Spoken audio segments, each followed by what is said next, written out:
Zara sat alone in the corner of the huge space station, watching everyone else find their perfect match. Her skin glowed with soft flickering lights that danced across her blue-tinted face. But unlike other aliens from her planet, her lights were dim and scattered. They blinked in strange patterns that no one could understand. The space station was like a giant mall, but instead of shopping, people came here to find alien partners. Humans traveled from Earth to meet creatures from distant worlds. Some wanted business deals, others wanted to learn about new technology, and many were looking for love that crossed the stars. But nobody wanted Zara. She had been sitting in the same spot for 3 whole months, watching as one by one, everyone around her found someone. The tall, green aliens with their musical voices paired up with human musicians. The crystal beings who could predict the future attracted scientists and fortune tellers. Even the scary-looking creatures with too many teeth found humans who thought they were fascinating. But Zara was broken, at least. That's what everyone told her. Her people, the Etherians, were known for their beautiful light shows. When they were happy, their skin would glow like rainbow fireworks. When they were sad, soft blue waves would ripple across their bodies. When they fell in love, golden sparkles would dance from their fingertips to their toes. Zara's lights didn't work like that. They flickered randomly, like a broken television. Sometimes they were too bright, sometimes too dim. Most of the time they just looked confused. The doctors back home said something went wrong when she was born. Her brain was wired differently, and it made her lights go crazy. Other Etherians avoided her because her broken lights gave them headaches. They said she was embarrassing their whole species. How can we show humans how beautiful and advanced we are when you're flashing around like a damaged streetlight? They would whisper. The humans weren't any kinder. When they first arrived at the station, excited to meet real aliens, they would rush over to Zara's corner. But the moment they saw her stuttering, weak lights, they would frown and walk away. Some even laughed. Others just looked at her with pity before moving on to find a normal alien. The worst part wasn't the rejection, it was the hope. Every single day Zara would wake up thinking maybe today would be different. Maybe today someone would see past her broken lights and want to know the real her. She would carefully arrange her simple belongings, practice making her lights as steady as possible, and wait. And every single day, she would go to bed disappointed. The space station had rules about how long someone could stay without finding a partner. 3 months was pushing it. Soon the administrators would send her back home, marking her file as unsuitable for interspecies bonding. She would spend the rest of her life on her home planet, alone, knowing she had failed at the one thing that was supposed to make her people special. Dr. Elena Rodriguez arrived at the station on a Tuesday morning, carrying a beat-up suitcase and walking with a slight limp. She was a scientist from one of Earth's outer colonies, the kind of place where people went when they wanted to escape their problems. Half of her face was covered in burn scars from a laboratory accident years ago, and her left leg had never healed properly. Elena had come to the station not because she was looking for love, but because she was running out of options. Her research into alien biology had been groundbreaking, but after her accident, her colleagues started treating her differently. They whispered that she was too damaged, too risky to work with. Grant applications were rejected. Job offers disappeared. Even her own research team started avoiding her, so she had used her last savings to buy a ticket to the station, hoping to find an alien partner who might be interested in collaborative research. At least then she could continue her work, even if it meant leaving humanity behind. As Elena limped through the main hall, she noticed how everything worked. Humans and aliens stood at small booths talking through translators, learning about each other. When they felt a connection, they would go through a special ceremony called linking, where their minds would briefly touch, creating a bond that could last forever. It was beautiful, in a way, but Elena couldn't help noticing who was being chosen, and who was being ignored.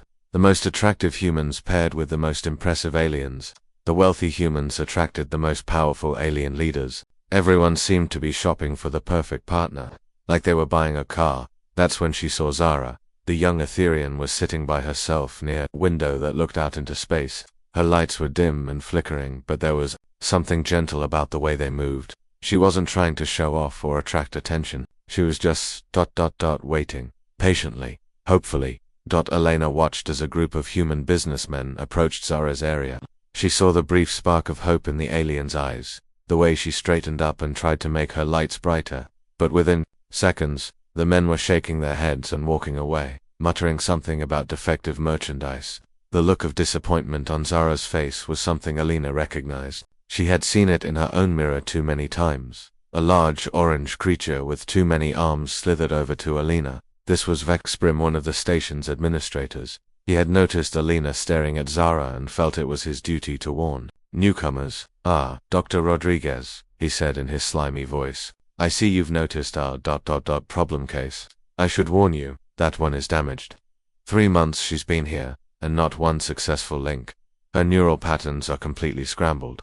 Most humans who try to link with her end up with terrible headaches, some even have seizures." Alina frowned. "Seizures? Oh yes," Vexprim continued, clearly enjoying the gossip. "Her brain doesn't work like other it's like trying to tune into a radio station that's broadcasting on 10 different frequencies at once. Completely overwhelming. We're planning to send her back home soon. It's really for the best, you understand. Can't have defective aliens giving our program a bad reputation." Alina looked back at Zara, who was now staring out the window at the stars. Even from across the room, she could see the alien's shoulders shaking slightly. She was crying, though. Etherians cried with light instead of tears. Tiny sad sparkles were falling from her eyes like dying stars. Something inside Alina's chest tightened. She knew exactly how it felt to be called defective, to be written off as too broken to be useful. She remembered the day her department head had suggested she might be happier working in a different field, somewhere her appearance wouldn't make people uncomfortable. "What makes you so sure she's the problem?" Alina asked quietly. Vex-Prime laughed, a sound like wet rubber squeaking. "My dear doctor, look at her. She can barely keep her lights on. Every linking attempt has failed. If she were a machine, we would have scrapped her for parts by now." Alina didn't respond. She was too busy thinking about her own research, about all the times she had discovered that what looked like a malfunction was actually a different kind of function altogether. In her studies of alien biology, she had learned that evolution often created solutions that seemed wrong until you understood what problem they were solving. What if Zara wasn't broken? What if she was just different? The thought was dangerous. Alina had come here looking for a safe, practical partnership that would let her continue her research. Getting involved with the station's biggest failure case was probably career suicide. But as she watched Zara sitting alone by the window, still hoping despite months of rejection, Alina felt something she hadn't felt in years. She felt like maybe, just maybe, she had found someone who would understand what it meant to be unwanted. Maybe, if she was very lucky, she could show someone else that being different didn't mean being worthless. Alina stood at the edge of the main hall for 3 days, watching Zara from a distance. She told herself she was just observing, doing research, trying to understand what made this alien different from the others. But deep down, she knew she was building up courage. Every morning, Zara would arrange her small belongings the same way. A worn cloth that seemed to shimmer with faded colors, a small device that looked like it might play music, and a tiny crystal that caught the light from the space station's artificial sun. Then she would sit up straight, make her flickering lights as steady as possible, and wait for someone to notice her. Alina watched as person after person walked past Zara's corner. Some didn't even look, others glanced over, saw the broken light patterns, and quickly looked away. A few stopped for a moment, but the second Zara's lights started their chaotic dance, they would shake their heads and move on. By the 3rd day, Alina had seen enough. She walked across the hall, her limp more noticeable because her heart was beating so fast. With each step, she could hear Vexprime's warnings echoing in her head: defective, damaged, complete failure. But she also remembered her own experiences with being judged before anyone bothered to understand. As Alina got closer, she could see Zara more clearly. The alien was younger than she had first thought, probably barely an adult by Etherian standards. Her skin was a beautiful shade of pale blue, like early morning sky, and even though her lights were scattered and dim, there was something almost musical about the way they moved. They reminded Alina of rain on a window, or stars twinkling through clouds. Zara noticed Alina approaching and immediately tried to brighten her lights, but the effort seemed to make them more chaotic, flashing in rapid bursts that made Alina's eyes water. The alien's face fell with embarrassment, and she started to dim her lights completely, probably preparing for another rejection. "Hello," Alina said softly, stopping in front of Zara's small area. "I'm Alina Rodriguez. I'm a scientist from Earth." Zara looked up in surprise. Her lights flickered uncertainly, like she wasn't sure if Alina was really talking to her or just lost. Through the universal translator, her voice came out as barely a whisper. "I am Zaranine," she said, "but you probably want to find someone else. I am not ... I don't work properly." Alina sat down on the floor across from Zara, ignoring the pain in her bad leg. Around them, she could hear conversations stopping as people began to notice what was happening. An actual human was talking to the failed alien. Some started whispering, others pulled out their phones to record. "What makes you think you don't work properly?" Alina asked. Zara's lights fluttered in what Alina was starting to recognize as confusion. "My lights," she said, gesturing to herself. "They are broken. When other Etherians are happy, their skin glows like sunshine. When they are sad, it flows like gentle water. When they love someone, it sparkles like diamonds. But mine, She paused, and her lights gave a particularly wild burst. Mine just do whatever they want. It gives everyone headaches." Alina leaned forward, studying the light patterns more carefully. "Can I ask you something? When you're happy, what do your lights do?" "They go crazy," Zara said sadly. "They flash and jump, and change colors too fast. It's ugly, and when you're scared, they get dim and shaky. And right now, how are you feeling right now?" Zara was quiet for a moment. Her lights were doing something Alina had never seen before. They were cycling through dozens of different patterns in rapid succession, like someone flipping through television channels. "I feel confused, and hopeful, and scared, and excited, and worried, all at the same time." Alina's eyes widened. "All at the same time?" "Yes," Zara whispered. "That's the problem. Other Etherians feel one thing at a time, so their lights show one thing at a time, but I feel everything all at once. So my lights try to show everything all at once. It's too much." A crowd was starting to gather around them now. Alina could see Vex Prime pushing his way through, looking annoyed. Several other station officials were with him, probably coming to stop what they thought was going to be another failed linking attempt. But Alina wasn't listening to them. She was thinking about her research, about the complexity of emotions and consciousness. What if Zara wasn't broken? What if she was just more? "Zara," Alina said quietly, "would you be willing to try something with me?" The alien's lights went completely still for a moment, then began a slow, hopeful pulse. "You want to link with me?" "I want to try, but I will hurt you. My mind is too loud, too scattered. Every human who has tried says it's like being hit by lightning." Alina smiled, the first real smile she'd had in months. "I've been hit by lightning. Literally. It's not that bad once you know what to expect." Before Zara could protest further, Alina stood up and called out to the room, "I formally request a linking ceremony with Zara 9. The hall went completely silent. Alina could hear her own heartbeat in the sudden quiet. Then everyone started talking. At once, "She can't be serious. That alien is defective. This is going to be a disaster. Someone stop her." Vex Prime reached them just as Alina was helping Zara to her feet. "Dr. Rodriguez," he said in his most official voice, "I must strongly advise against this course of action. This alien has failed every previous linking attempt. You could suffer permanent neural damage." "I understand the risks," Alina said calmly. "No you don't," Vex Prime insisted. "Her brain patterns are completely chaotic. It's like trying to have a conversation with a broken radio. You'll end up in the medical bay with a severe headache at best, and brain damage at worst." Alina looked at Zara, who was trembling slightly. Her lights were dimming again, and Alina could see the hope slowly draining from her eyes. The alien was preparing for Alina to change her mind, to walk away like everyone else had. "Zara," Alina said softly, "do you want to try?" The young alien looked up at her with an expression that was heartbreaking in its vulnerability. "Yes," she whispered, "more than anything. But, Alina, I don't want to hurt you." "You won't hurt me," Alina said, with more confidence than she felt. "Trust me." The crowd parted as they walked toward the linking chamber, a small room with comfortable chairs and monitoring equipment. Alina could hear people placing bets on how quickly the attempt would fail. Some said it would be over in seconds. Others thought Alina might last a full minute before the neural overload became too much. But as they entered the chamber and the door closed behind them, Alina felt something she hadn't experienced in years. She felt like she was exactly where she was supposed to be. Zara settled into one of the chairs, her lights still flickering nervously. "Alina," she said, "thank you for trying, even if it doesn't work. No one has ever wanted to try before." Alina sat across from her and reached for the neural interface headset. "Zara, I have a theory about your lights. I don't think you're broken. I think you're just operating on a frequency that no one else knows how to tune into yet." What do "You mean?" Alina smiled as she put on the headset. "I mean, let's find out what happens when someone finally learns to listen to your song." As the linking equipment powered up, Alina felt a flutter of nervousness. She was about to either make the biggest breakthrough of her career, or end up as another cautionary tale about the dangers of trying to link with defective aliens. But looking at Zara's hopeful, frightened face, Alina knew she had made the right choice. Sometimes the most beautiful things were the ones everyone else had given up on. The linking chamber hummed with quiet energy as Alina and Zara sat facing each other.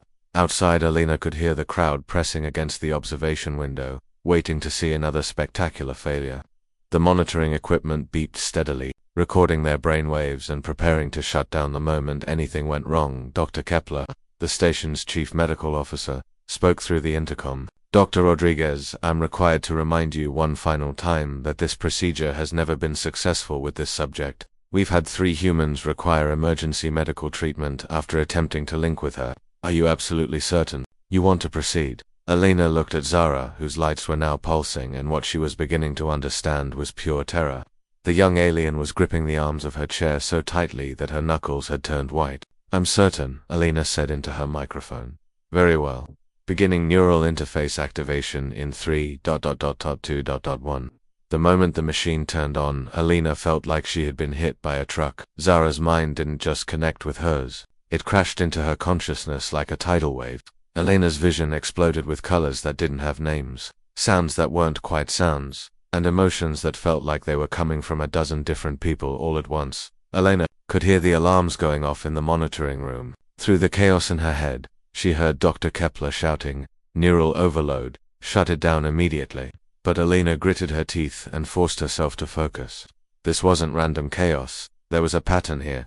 It was just incredibly complex. Instead of trying to resist the flood of information, Alina did something that surprised everyone, including herself. She relaxed and let Zara's mind wash over her. Suddenly, everything changed. What had felt like painful noise began to resolve into something beautiful and intricate. Alina realized she wasn't experiencing one consciousness, she was experiencing multiple layers of the same consciousness, all operating simultaneously. It was like listening to a symphony where every instrument was playing a different song, but somehow they all harmonized perfectly. Through this incredible connection, Alina began to see Zara's memories, not just one at a time, like in a normal linking, but entire landscapes of memory all at once. She saw Zara as a child, sitting alone while other young Etherians played together. She felt the crushing loneliness of being the only one who experienced emotions in layers and dimensions. She experienced the heartbreak of doctor after doctor declaring her defective, unrepairable, a mistake of nature. But Alina also saw something else. She saw the beauty in Zara's difference. While other Etherians could only feel happiness or sadness or fear, Zara could feel the delicate relationship between hope and disappointment, the way love and worry danced together, the complex emotions that came from understanding that life was never simple. Alina had spent her career studying alien biology, but she had never experienced anything like this. Through Zara's consciousness, she could perceive reality in ways that human minds weren't designed to understand. She could sense the quantum fluctuations in the space station's hull, feel the gravitational pull of distant stars, and somehow be aware of conversations happening in different parts of the station all at the same time. Alina, Zara's voice came through the link, filled with panic. I'm hurting you, I can feel your pain. Please let them shut it down. But Alina wasn't in pain anymore.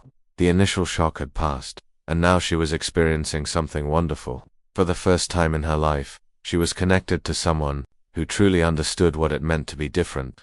Through their link, she could feel Zara's amazement that another being could not only survive her chaotic mental landscape but actually find beauty in it. Zara, Alina said, her voice filled with wonder, you're not broken, you're extraordinary.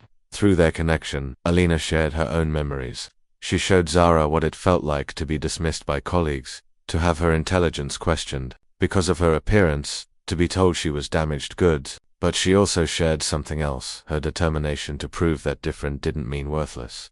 Outside the chamber, the monitoring equipment was going crazy. The technicians had never seen readings like this. Instead of the usual neural connection, their instruments were detecting multiple simultaneous links operating on different frequencies. It was supposed to be impossible. Dr. Kepler was staring at the readouts in disbelief. This can't be right, he muttered. These readings suggest they're not just linking, they're operating as a single, multi-dimensional consciousness. Vex was frantically calling his superiors. Yes, sir, I understand this is unprecedented. No, sir, neither subject appears to be in distress. Yes, sir, I realize this could change everything. But Alina and Zara were barely aware of the chaos they were causing. They were too busy exploring the incredible space their minds had created together. Alina discovered that her scientific training allowed her to organize and interpret Zara's multi-layered perceptions. Meanwhile, Zara's expanded awareness gave Alina access to types of data and understanding that human science had never imagined possible. Together, they were more than the sum of their parts. Alina, Zara whispered through their link, "I can feel your loneliness. All those years of being treated like you were broken, but you're not broken either. You're exactly what I needed." "What do you mean?" Alina asked. "Your mind is structured in a way that can process my chaos. You can take all my scattered thoughts and feelings and help them make sense. And I can show you things that human eyes were never meant to see. We complete each other." Alina felt tears running down her face, but they were tears of joy. For the first time since her accident, she felt whole, not despite her differences, but because of them. Her unconventional thinking, the very thing that had made her colleagues uncomfortable, was exactly what allowed her to connect with Zara. "Can you see it?" Zara asked excitedly. "Look through my perception, look at the stars." Alina did, and gasped. Through Zara's enhanced senses, she could see the space around the station in incredible detail. She could perceive the electromagnetic fields of distant planets, the gravity waves from spinning black holes, the quantum foam that made up the fabric of space itself. It was like being given a completely new set of eyes. "This is what you see all the time?" Alina asked in amazement. "Yes, but I never had anyone to share it with before. No one who could understand what they were looking at." The linking ceremony was supposed to last 15 minutes. They had been connected for over an hour, and neither of them wanted it to end. But eventually, the equipment began to power down, slowly and gently separating their minds. As the connection faded, both Alina and Zara felt a profound sense of loss. But something had changed permanently. They could still sense each other, still feel the echo of their joined consciousness. Alina opened her eyes to find Zara staring at her with an expression of wonder and gratitude. The aliens' lights were no longer chaotic. They were dancing in complex, beautiful patterns that seemed to tell an entire story. "Did we actually do it?" Zara whispered. Alina smiled, feeling more alive than she had in years. "We did more than that. We proved that the most beautiful connections happen between people who were told they could never connect at all." Outside the chamber, the crowd was completely silent. They had just witnessed something that would be talked about for generations. The broken human and the defective alien had achieved something that even the most perfect partnerships had never managed. They had created a bridge between two completely different types of consciousness, and in doing so they had changed what everyone thought was possible. 3 days after the successful linking, Alina woke up to find her room surrounded by security guards. They weren't there to protect her, they were there to make sure she didn't leave. Outside her window, she could see news ships from dozens of different planets arriving at the station. Word had spread across the galaxy about the impossible connection between a damaged human and a broken alien. Dr. Rodriguez said, "Commander Hayes, the stern-faced leader of Earth's diplomatic mission, you've created quite a situation." Alina was still feeling the after-effects of her link with Zara. Even though they were no longer connected, she could sense the alien's emotions like background music in her mind. Right now, that music was filled with fear and confusion. Zara was being held in a different part of the station, probably facing her own set of unwelcome visitors. "What kind of situation?" Alina asked, though she already suspected the answer. "Commander." Hayes pulled up a holographic display showing news headlines from across the galaxy. "Breakthrough or breakdown? Scientists question reality of impossible link. Earthwoman claims alliance with defective alien. Military applications of new linking technology under investigation. The Earth Council wants you home immediately." Hayes continued, "Your research data has been classified as a state secret. We need to understand exactly what happened in that chamber and how we can use it." Alina felt a chill run down her spine. "Use it, Commander. This isn't a weapon. It's a new form of communication, maybe even consciousness itself." "Everything is a weapon if you know how to use it properly," Hayes replied coldly. "Imagine being able to access alien thought processes directly. Think of the military advantages, the intelligence possibilities." While Alina was being interrogated by her own government, Zara was facing an even worse situation. The Etherian High Council had arrived in person, something that hadn't happened in over 50 years. These were the most powerful members of her species, beings whose light displays were so beautiful and coordinated that other aliens traveled across the galaxy just to see them perform. Zara 9 spoke Council Leader Liraprim, her lights flowing in perfect golden waves. You have brought shame upon our people. Zara's own lights were barely flickering. She felt small and frightened in front of these perfect beings who represented everything she could never be. I don't understand. I thought I had finally found someone who understood me. Understanding. Another council member, Nexus 7, let his lights flash with anger. You exposed our people's weaknesses to an alien species. You showed them that some of us are defective. Do you have any idea what this could do to our reputation? But Elena doesn't think I'm defective, Zara said quietly. She thinks I'm different, special, even. Council leader Lyru Prime's lights turned a cold blue. Zaranine, your condition is a genetic mistake. We have tolerated it because we are a compassionate people, but we cannot allow you to continue embarrassing our species. You will return home immediately and undergo corrective treatment. Corrective treatment? Zara's lights fluttered with panic. What does that mean? It means we will fix what is wrong with your neural pathways. You may lose some of your unusual perceptions, but you will finally be able to function like a normal Etherian. Zara felt her world collapsing. The treatment they were describing would eliminate everything that made her who she was. She would become normal, yes, but she would lose the ability to see the universe in all its complex, multi-dimensional beauty. Worse, she would lose the connection she felt with Elena. Meanwhile, news of their linking was spreading faster than either government could control it. Across the galaxy, other defective beings began reaching out, sharing their own stories of rejection and isolation. A one-eyed Centaurian who had been exiled for his inability to see in traditional spectrums. A Vulcanian whose emotional responses were considered too intense for her people. A robotic being whose programming had developed beyond its original parameters. They all wanted to know if the broken human and the damaged alien could find connection. Maybe there was hope for them to. The station's main hall became a gathering place for these outcasts. They didn't have permission to be there, but they came anyway. Some traveled for weeks just to see the place where Elena and Zara had proven that different didn't mean worthless. Vex Prime was having the worst week of his career. His superiors were furious that he had allowed the linking to proceed. His reputation as a efficient administrator was in ruins. But worse than that, he was starting to question everything he thought he knew about how the universe worked. Sir, said his assistant, a nervous young being with purple skin, there's been another development. What now? Vex Prime groaned. 3. Separate conflicts in the outer sectors have requested Elena and Zara as mediators. Apparently, their unique linking ability allows them to understand multiple perspectives simultaneously. They think the pair might be able to resolve disputes that have been going on for decades. Vex Prime stared at the reports. The crystalline wars, where two silicon-based species had been fighting over territorial rights for 30 years. The emotion conflicts, where species that communicated through feelings couldn't understand species that communicated through logic. The time disputes, where beings who experienced reality in different temporal flows couldn't agree on anything. All of them wanted help from the human and alien who had been dismissed as failures. But Elena and Zara weren't allowed to help anyone. They were being held in separate parts of the station while their respective governments decided what to do with them. Elena spent her days being questioned by military officials who wanted to know every detail of the linking process. They brought in scientists who took brain scans and blood samples, trying to figure out if her ability to connect with Zara could be replicated. Dr. Rodriguez, said General Morrison during one particularly unpleasant interview, you claim this. Aliens showed you things that human science has never discovered. We need you to write down everything you remember. It doesn't work that way, Elena explained for the 100th time. The knowledge only makes sense when we're linked. It's like trying to describe music to someone who's never heard sound. Then, we'll need to establish a permanent link, the general said matter-of-factly, for research purposes. Of course.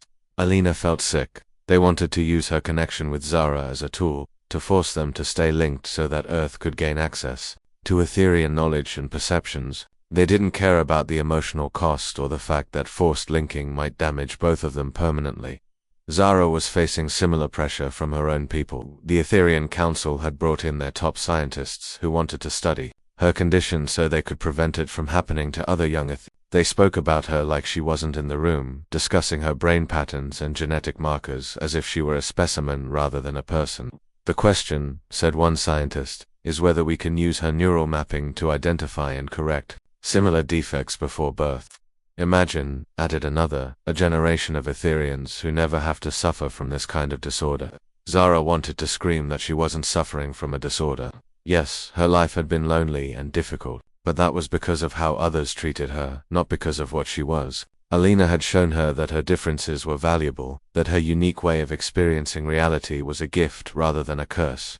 But no one wanted to hear that as the days passed. Both Alina and Zara began to realize that their successful linking had created more problems than it had solved. The very governments and institutions that had rejected them now wanted to control them. The breakthrough that should have been celebrated as proof that anyone could find connection was being twisted into a tool for power and control. Late at night, when the guards thought she was sleeping, Alina would press her hand against her window and look out at the stars. Somewhere in this same station, Zara was probably doing the same thing. Even though they couldn't link again, Alina could still feel the faint echo of their connection. Like a song playing in another room. She knew that Zara was as scared and confused as she was. But she also knew that what they had found together was too important to let others destroy. Their love had proven that the universe was bigger and more beautiful than anyone had imagined. Now they just had to figure out how to protect it. 2 weeks into their forced separation, Alina made a decision that would change everything. She was tired of being treated like a lab rat, tired of military officials demanding she recreate something they couldn't understand, and most of all, tired of being kept away from the one person who truly saw her for who she was.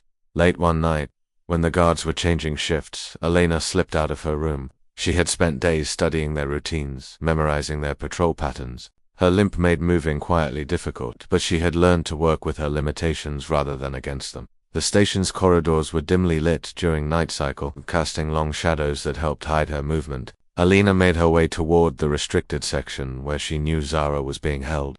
Her heart was pounding so hard she was sure the guards would hear it, but she pressed on. She found Zara sitting by her window, just as Alina had imagined. The alien's lights were barely glowing, like candles about to go out. When she saw Alina at her door, Zara's whole being seemed to light up with hope and disbelief. "Alina," she whispered through the glass. "How did you—" "I couldn't stay away anymore," Alina said, working on the door's electronic lock with a small device she had borrowed from the maintenance bay. "We need to talk." When the door finally opened, Zara practically collapsed into Alina's arms. Both of them felt the immediate rush of their connection returning. That sense of completeness they had only experienced during their linking ceremony. "They want to change me," Zara said, tears creating tiny sparkles of light on her cheeks. "They want to fix my brain so I'll be normal. They say it's for the good of my people." Alina held her tighter. "And they want to use us as weapons.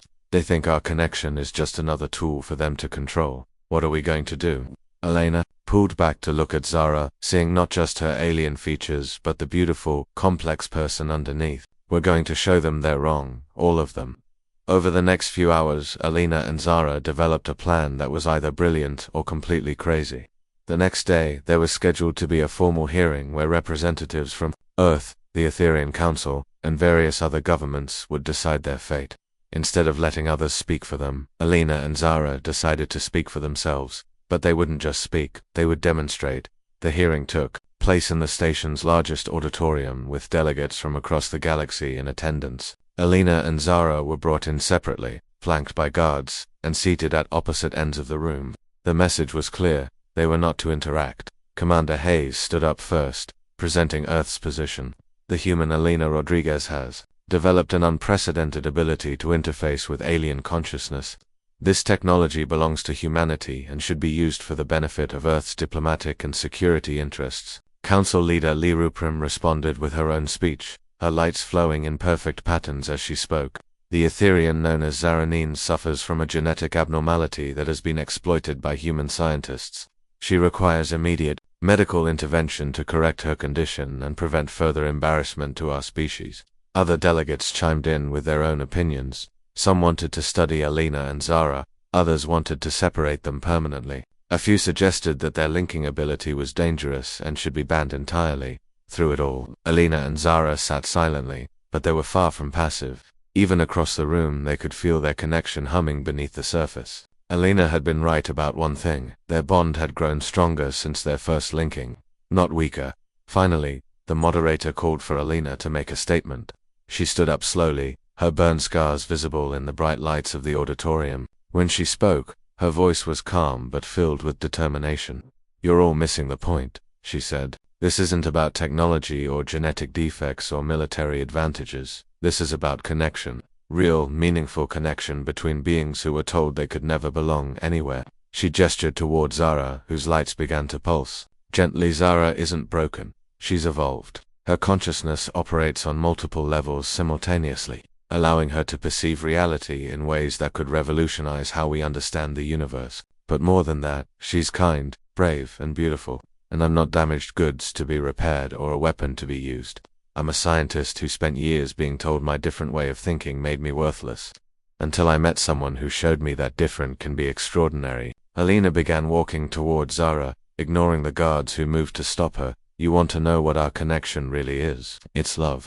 Pure, simple love between two people who refuse to let others define their worth. Dr. Rodriguez, return to your seat immediately, Commander Hayes ordered. But Alina kept walking. As she got closer to Zara, something amazing began to happen. Even without the formal linking equipment, their connection was becoming visible to everyone in the room. Zara's lights were growing brighter and more coordinated, while Alina's own bioelectrical field was beginning to glow faintly. You see, Alina said, now standing beside Zara and taking her hand, you can't regulate love. You can't weaponize it or fix it or control it. Love finds a way. The moment their hands touched, the entire auditorium lit up. Zara's consciousness expanded to encompass Alina's, and together they created something that took everyone's breath away. The air around them shimmered with visible energy patterns that told the story of their journey, their loneliness, their meeting, their connection, and their love. But they didn't stop there. Alina and Zara opened their joint consciousness to the entire room, allowing every delegate to experience, for just a moment, what it felt like to truly understand another being completely. They shared their perspective on what unity could really mean, not the erasure of differences, but the celebration of them. For 30 seconds. The auditorium was filled with beings from dozens of different species, all experiencing the same overwhelming sense of connection and understanding. They felt what it was like to be rejected for being different, and they felt what it was like to be accepted for being exactly who you were. When the experience ended, the room was completely silent. Some delegates were crying, others were staring in wonder, a few were frantically taking notes, trying to understand what they had just witnessed. Alina and Zara stood together in the center of it all, their hands still clasped, their connection stronger than ever. This is what we're offering, Alina said softly. Not a weapon or a tool, but a bridge. A way for different kinds of consciousness to truly understand each other. The vote, when it finally came, was unanimous. Alina and Zara would be allowed to stay together and continue their work. Not as government assets, but as independent researchers and mediators. 5 years later, Alina and Zara had become the most sought-after diplomatic team in the galaxy. Their unique ability to facilitate understanding between vastly different species had ended 3 major wars and prevented countless smaller conflicts. They had established the Institute for Consciousness Studies, where other defective and unusual beings came to learn that their differences were actually gifts. Their personal life was just as remarkable as their professional achievements. They had legally bonded according to both human and Etherian customs, creating a new type of union that honored both of their cultures. Their home was filled with adopted children from various species, young beings who, like them, had been told they didn't quite fit anywhere. Alina still limped when she walked, and her scars were still visible. But now, when people looked at her, they saw not a damaged scientist, but a pioneer who had opened doorways between worlds. Zara's lights still moved in complex, multi-layered patterns that most people couldn't fully understand, but those lights had become a symbol of hope for anyone who had ever felt too different to belong. On quiet evenings, they would sit together, watching the stars, their consciousness gently intertwined, sharing thoughts and dreams and the simple joy of being understood. They had proven that love doesn't seek perfection, it recognizes the extraordinary beauty that exists in what others dismiss as broken. Their story became legend, told across the galaxy as proof that the most powerful force in the universe isn't technology or weapons or political power. It's the simple, revolutionary act of choosing to see the worth in someone that everyone else has given up on. Alina and Zara had found in each other not just partners, but the missing pieces of themselves they never knew they were looking for. And in doing so, they had shown the entire galaxy that there is no such thing as being too different to deserve love.